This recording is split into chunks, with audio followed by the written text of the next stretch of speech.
আমার ভাইরা, হযরত ইব্রাহিম আলাইহিস সালামের কথা আল্লাহ পাক কোরআনে কারিমে বলছেন সবর কারে কয়, দেখো শেখো সবর কারে কয়।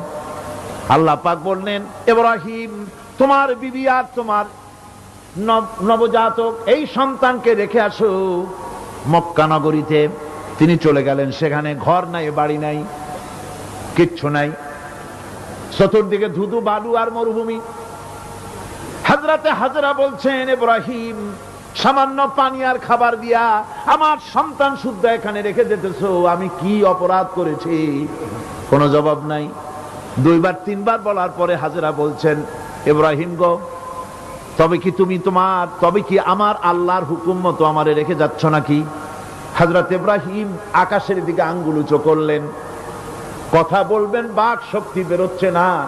80 বছর বয়সের সময় একটা বাচ্চা আল্লাহ তারে দিচ্ছেন, আর এমন বাচ্চা পয়গম্বরের ছেলে, কি সুন্দর চেহারা, মরুভূমির উপরে ফালাই দিয়ে রওনা হয়ে যাচ্ছেন।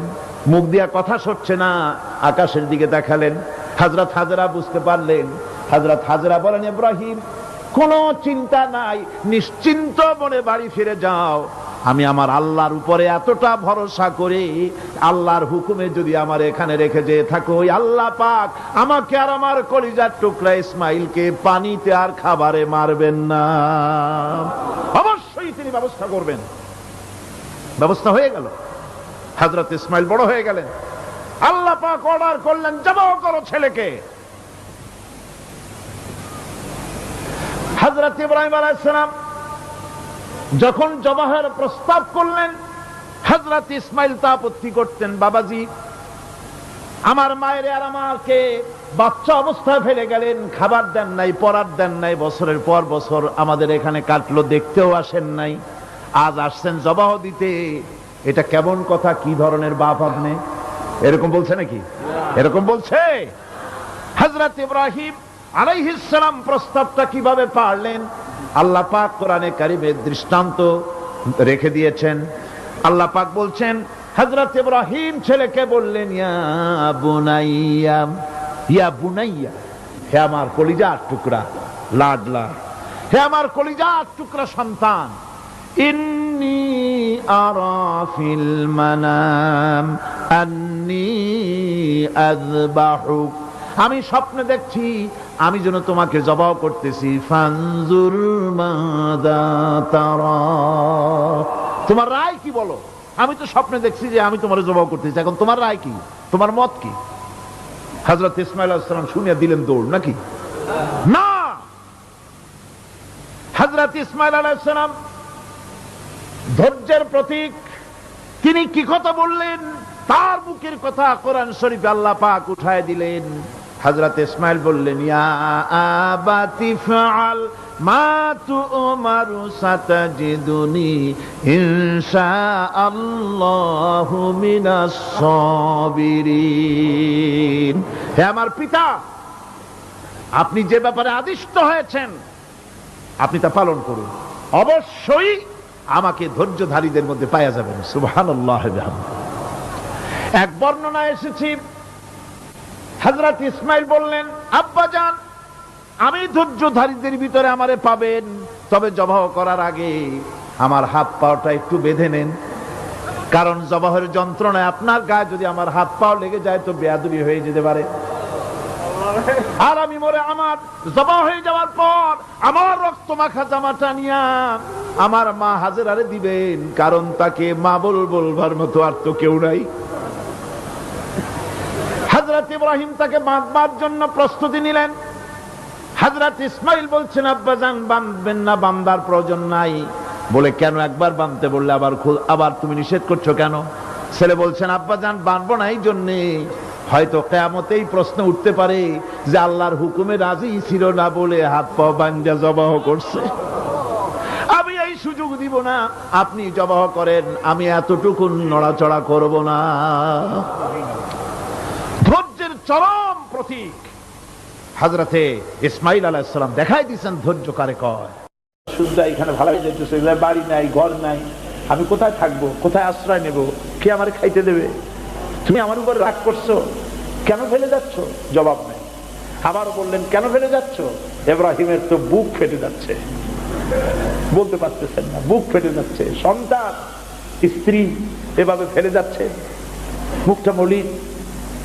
হযরত হাজরার হুঁশ এলো। হযরত হাজরা বুঝলেন ইব্রাহিম সাধারণ মানুষ নন, তিনি আল্লাহর নবী, আর নবীরা আল্লাহর হুকুম ছাড়া কাজ করেন না। প্রশ্ন করলেন, ইব্রাহিম তুমি যে আমার এখানে রেখে যাচ্ছ এটা কি আল্লাহর হুকুম? হযরত ইব্রাহিম বলছেন অবশ্যই, অবশ্যই। আর কিছু বলতে পারলেন না, উপরে আঙ্গুল চর্চা করলেন, আমার আল্লাহর হুকুম তাই তোমার রেখে গেলাম। হযরত হাজরা বলেন, ইব্রাহিম মনে কোনো কষ্ট নিও না, কোনো চিন্তা করো না, তুমি নিরাপদে নিশ্চিন্তে বাড়ি চলে যাও, আমিও কোনো চিন্তা করব না, কারণ আল্লাহর হুকুমে যখন তুমি এখানে রেখে যেতেছ, আমি আমার আল্লাহর উপর এত বিশ্বাস করি যে আমার রব্বুল আলামিন তিনি যখন আমাকে মরুভূমিতে আমার বাচ্চা সুদ্ধা ফেলাই দিতে বলেছেন, আমার আল্লাহ এমন মেহেরবান যে আমার এই কলিজার টুকরা সন্তান আর আমারে না খাওয়াই আল্লাহ মারবে না।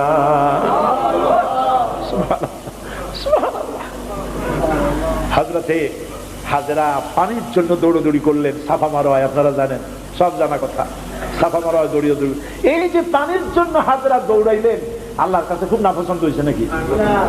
এমন পছন্দ হইল আল্লাহর কাছে, কিয়ামত পর্যন্ত তার এই বান্দির আমল, এই দৌড় আল্লাহর কাছে এমন পছন্দ হয়ে গেল, কিয়ামত পর্যন্ত সমস্ত হাজীদের জন্য আল্লাহ ওয়াজিব করে দিল, দৌড়াও, আমার হাজরা যেমন দৌড়াইছে সেই রকম দৌড়াও। সুবহানাল্লাহ। ইসমাইল না খেয়ে মরছে, পানির অভাবে মরছে। হযরতে জিবরাইলকে আল্লাহ পাঠায় দিলেন, আমার ইসমাইলের পায়ের গুতা যেখানে লাগতেছে তুমি গিয়ে সেখানে পায়ে আঘাত করো। হযরতে জিবরাইল পায়ের আঘাত করলেন, সেখান থেকে পানি ছিটকে বেরিয়ে চলে আসলো। জমজম, থাম থাম। হযরতে হাজরা এসে দেখেন পানি চিকচিক করতেছে চতুর্দিকে, পানি থামানো যায় না, চতুর্দিকে পাথর দিয়ে বেড়া দিতে, তাও থামে না। তারপরে তিনি বলছেন জাম জাম, মানে থাম থাম। পানি থেমে গেল, কিন্তু পানির উৎস থামলো না। সেই পানি পৃথিবীর কোটি কোটি মানুষ আজ পান করে, লক্ষ লক্ষ মানুষ এই পানি দিয়ে গোসল করে, উযু করে। লক্ষ লক্ষ গ্যালন পানি প্রতি বছর সারা দেশে ছড়িয়ে যায়, মক্কায় যায়, মদিনায় যায়, জেদ্দায় যায়, সমস্ত জায়গায় যায়। দরিয়া ফুরায় যাওয়ার কথা, কিন্তু কুয়া ফুরায় না। সুবহানাল্লাহ। আল্লাহর কুদরত কাকে বলে? এগুলো কি কপাল পোড়াদের কিসমতে হবে? কপাল পোড়াদের কিসমতে হবে? আল্লাহ পাক ঈমানদার মুমিনদের জন্য সমস্ত নিয়ামত রেখে দিয়েছেন। আল্লাহ পাক বলেছেন ফিহা আয়াতুন বায়্যিনাত, অসংখ্য নিদর্শন। এই কাবা আর এই কাবা কেন্দ্রিক আমার অনেক নিদর্শন আছে, তাকায় দেখো কত নিদর্শন। আজ পৃথিবীর কোন শহর নাই নিরাপত্তার শহর যেখানে জীবনের নিরাপত্তা পাওয়া যাবে। আল্লাহ পাক বলেছেন ওমান দাখালাহু কানা আমিনান, যেই ঢুকবে মক্কায় আর মদিনায় সেই নিরাপত্তা লাভ করবে। সুবহানাল্লাহ, সুবহানাল্লাহ বলবেন না? সুবহানাল্লাহ বলবেন না? আমার বন্ধুগণ, এরই বলে সারেন্ডার করা। আল্লাহ রাব্বুল আলামিন বললেন আসলিম, সারেন্ডার করো। হযরত ইব্রাহিম আলাইহিস সালাম বললেন আসলামতু লিরাব্বিল আলামিন, সারেন্ডার হয়ে গেলাম। সারেন্ডার হয়ে এক পরীক্ষা পাস করলেন, আরো এক পরীক্ষায় দুটা পাস করছেন কিনা? সুবহানাল্লাহ। এবার 3 নম্বরের পরীক্ষা, 3 নম্বর। ছেলে এবার বড় হয়েছে, নাদুস নুদুস চেহারা, সুন্দর। সুবহানাল্লাহ, নাদুস নুদুস চেহারা, জ্ঞান হয়েছে। এবার যাও ছেলেকে জবাব করো। সুবহানাল্লাহ। একটার পর একটা মারাত্মক অগ্নি পরীক্ষা, ছেলের জবাব করো। হযরত ইব্রাহিম আলাইহিস সালাম বলছিলেন যে আল্লাহ এই রকমের কঠিন পরীক্ষা তুমি আমারে বানাইও না। বলছেন না। আমার মা বোনেরা, আমার ভাইয়েরা লক্ষ্য করেন, হযরত ইব্রাহিম ছেলেকে প্রশ্ন করলেন, তারে বললেন পরিষ্কার, আল্লাহ আমাকে অর্ডার করেছেন ইন্নী আরা ফিল মানাম আন্নী আযবাহুক, আমি স্বপ্নে দেখেছি আমি তোমাকে জবাই করতেছি, বলো তোমার অভিমত কি? ফানজুর মাযা তারা, বলো তোমার অভিমত কি? হযরত ইসমাইল বলতে পারতেন আপনি আমার বাবা, আমার মায়ের শুদ্ধ করে ভালাই দিয়ে গেছেন, বছরের পর বছর খাবার দেন নাই, পরার দেন নাই, খোঁজ খবর নেন নাই, আজকে কোন অধিকারে আপনি আমাকে জবাই করতে এসেছেন? বলতে পারতেন না? তিনি কি তা বলেছেন? না। এর নাম মুসলমান। চিল্লায় বলেন সুবহানাল্লাহ। এর নাম মুসলমান। আল্লাহর হুকুমের সামনে মাথা নত করে দাও। হযরত ইসমাইল কি জবাব দিলেন? হযরত ইসমাইল বললেন, ইয়া আবাতি ফাআল মা তুমারু সাতাজিদুনি ইনশাআল্লাহু মিনাস সাবিরিন। হে পিতা, আপনি স্বপ্নে যে ব্যাপারে আদিষ্ট হয়েছেন, দেখেন ছোট্ট মানুষ কিন্তু তিনি কথা বললেন না যে আপনি স্বপ্নে যা দেখছেন তাই করেন। তিনি বললেন কি, আপনি স্বপ্নে যে ব্যাপারে আদিষ্ট হয়েছেন আপনি তা পালন করুন। ছেলের এই জ্ঞান হয়েছে আমার আব্বা আল্লাহর পয়গম্বর, আর পয়গম্বরেরা নিজের ইচ্ছায় কিছুই করে না, আল্লাহর হুকুম। আপনি আমাকে ধৈর্যধারীদের মধ্যে পেয়ে যাবেন, আমাকে ধৈর্যধারী পাবেন। আমি ছটফট করবো না, দৌড় দেব না। তবে আমার আব্বা তিনটা কাজ করেন। জবাব করার সময় আমার হাত পা বাঁধেন, যাতে করে জবাহের বেদনায় যন্ত্রণায় আমার হাত পা আপনার গায়ে লাগলে আমার বেয়াদবি হয়ে যেতে পারে। হাত পা বাঁধবেন। 2 নম্বরে আপনার চোখটাও বাঁধবেন ভালো করে, যাতে করে আমার গর্দান দেখলে এখানে ছুরি চালাইতে আপনার কষ্ট হইতে পারে, হাতটা শিথিল হয়ে যেতে পারে। বাপের কাছে ছেলের গর্দান বড় প্রিয়। বাপ তার ছেলেকে কাছে রেখে তার গর্দানের উপরে চুমা খায়, তার কপালে চুমা খায়। আপনার চোখটা বাঁধিয়ে নিয়েন, তাহলে কষ্ট কম হবে। আর 3 নম্বরে আর একটা দাবি আছে। 3 নম্বরে আর একটা দাবি হলো, আমার মা হাজেরা জনম দুঃখিনী মা, আমার কোন সন্তান তার নাই, মা বলে ডাকবার মতো। আমাকে জবাই করার পরে আমার রক্ত মাখা জামাটা আমার মায়েরে দিয়া দিবেন, আর বলবেন যেন কান্দাকাটি না করে, কিয়ামতের দিন আল্লাহর দরবারে মায়ের সাথে আমার দেখা হয়ে যাবে। হযরত ইব্রাহিম ছেলের হাত পা বাঁধলেন, নিজের চোখ বেঁধেছেন। আল্লাহর আকাশের ফেরেশতারা তাকায় দেখতেছেন, কি সাংঘাতিক পরীক্ষা। এত বড় পরীক্ষা পৃথিবীর কোন মানুষকে আল্লাহ রাব্বুল আলামিন করেন নাই। কি কঠিন পরীক্ষা! নিজের ছেলের গলায় ছুরি চালানো বাপের পক্ষে কি সম্ভব? হযরত ইব্রাহিম আলাইহিস সালাম কোরআনে কারীমের মধ্যে রব্বুল আলামিন সুন্দর করে বলেছেন, ফালাম্মা আসলামা ওয়া তাল্লাহু লিল জাবিন। বাপ বেটা দুজনে রাজি হয়েছে, ছেলেটারে কাট করিয়া ছুরি ধরছে, ছুরি চালানো শুরু হয়ে গেছে। আল্লাহর কি ইচ্ছা আছে ইসমাইল জবাই হয়ে যাক, আল্লাহর ইচ্ছা পরীক্ষা করা। আর ইব্রাহিম আলাইহিস সালাম পরীক্ষার রেজাল্ট জানেন না, ঠিক কি না? ছেলে জবাই হবে কি হবে না এটা কি জানা আছে? তার জানা আছে জবাই হবেই। শক্তভাবে ছুরি চালাচ্ছেন, কাটে না, গলা কাটে না। এরপরে আল্লাহ রাব্বুল আলামিন, আকাশের ফেরেশতারা কাঁদতেছে এই দৃশ্য দেখে। আল্লাহ পাক দুম্বার ব্যবস্থা করে দিলেন।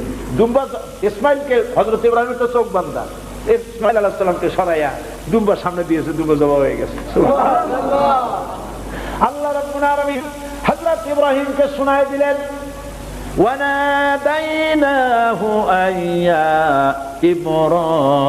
ইব্রাহিম সাদ্দাকতার রুয়া ইন্না কাযালিকা নাজজিল মুহসিনিন।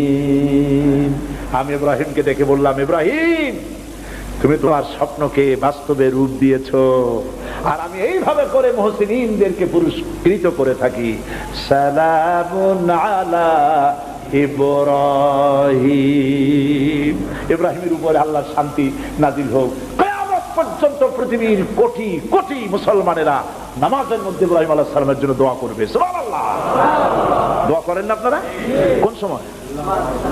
দরুদের মধ্যে। দরুদ কিয়ামত পর্যন্ত দোয়া করো, তোমার নেতা, তোমার জাতির পিতা। মুসলমান কারে বলে? এর নাম মুসলমান। মদের ব্যবসা ছাড়তে পারবেন না, জুয়া ছাড়তে পারবেন না, সুদ ছাড়তে পারবেন না, আবার দাবি করবেন আপনি মুসলমান। মুসলমান হওয়া যাবে না, আল্লাহর কসম মুসলমান হওয়া যাবে না। মুনাফিক মুনাফিক মুনাফিক। মুসলমান হতে হলে আল্লাহর হুকুমের সামনে মাথা নত করতে হবে, যা তিনি বলেছেন সব মানতে হবে। মিথ্যা ছেড়ে দিতে হবে, ওজনে কম দেওয়া যাবে না, খাদ্যে ভেজাল দেওয়া যাবে না, নিজের স্ত্রীকে নিজের মেয়েকে বেপরদা করা যাবে না, বৈশাখী মেলার নামে নিজেদের মেয়েগুলিকে সৌন্দর্য প্রদর্শনী করে মানুষের সামনে বের করা যাবে না। এর নাম ইসলাম। এর নাম কি? এই ধরনের মুসলমান হইতে পারবো আমরা? হইতে পারবো? এই ধরনের মুসলমান হইতে রাজি আছি? কারা কারা রাজি?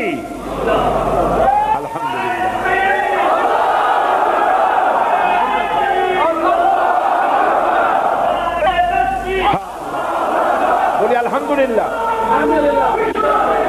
জোরে বলেন আলহামদুলিল্লাহ। এইরকম মুসলমান হতে হবে যে আমার চেহারা করতে হবে আল্লাহ যেভাবে হুকুম করেছেন, রাসূল যেভাবে করেছেন। আমার পা থেকে শুরু করে মাথা, জামা কাপড়, ওঠা বসা, চলা ফেরা সব করতে হবে আল্লাহ যেভাবে বলেছেন, রাসূল যেভাবে করেছেন। আল্লাহ রাব্বুল আলামিন বলেন, ইয়া আইয়ুহাল্লাযীনা আমানু দুখুলু ফিস-সিলমি কাফা ওয়া লা তাত্তাবিউ খুতুওয়াতিশ শাইতান ইন্নাহু লাকুম আদুউম মুবিন। হে বিশ্বাসীরা, পূর্ণাঙ্গ রূপে ইসলামের মধ্যে দাখিল হয়ে যাও, একটু আধটু না, সবটুকুন। আর খবরদার শয়তানের পদাঙ্ক অনুসরণ করো না। আল্লাহুম্মা আমিন। রব্বানা লা তুযিগ কুলুবানা বা'দা ইয হাদাইতানা ওয়া হাব লানা মিন লাদুনকা রাহমাতান ইন্নাকা আনতাল ওয়াহ্হাব। হে আল্লাহ তাআলা, লাখো জনতা আজকের এই প্রথম দিনেই আল্লাহ তাআলা কোরআনের এই মাহফিলে দীর্ঘক্ষণ ধরে তোমার কোরআনের কথা শুনে তোমার দরবারে হাত তুলেছি। দয়া করে মেহেরবানি করে আমাদের জিন্দেগির গুনাহ খাতাকে মাফ করে দাও।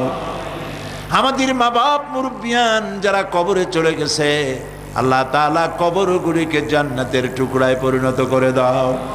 রব্বির হামহুমা কামা রব্বায়ানি সগীরা। পড়েন সবাই, রব্বির হামহুমা কামা রব্বায়ানি সগীরা। আয় আল্লাহ তাআলা, আমাদের এই বিবি বাল বাচ্চা যা দান করেছো সবগুলিকে দিনদার বানাও, ইমানদার বানাও, নামাজি বানাও, পরেজগার বানাইয়া দাও।